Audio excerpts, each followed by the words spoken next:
Андрей, да? Да, да. Ну, подставь руку, чувствуется тепло. Так, собственно, у нас здесь регулировка подачи воздуха на горение.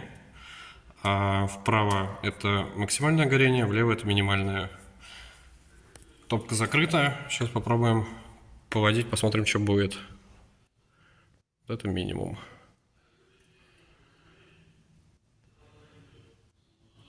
О, пламя стало поменьше. Вот это и есть настоящее сбалансированное медленное горение. Когда камин не тухнет внутри, подача воздуха осуществляется в таком количестве, чтобы дрова горели действительно очень-очень медленно.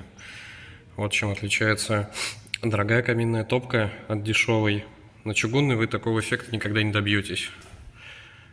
И сделаем побольше. Посмотрим, как оно быстро разгорается.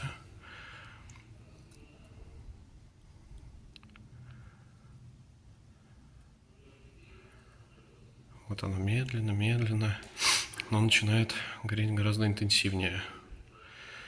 И вот, кстати, посмотрите, абсолютно белый шамот сзади. Ни капли нагара, а все потому, что у нас почему? Верхний поджиг и сухие дрова, без коры.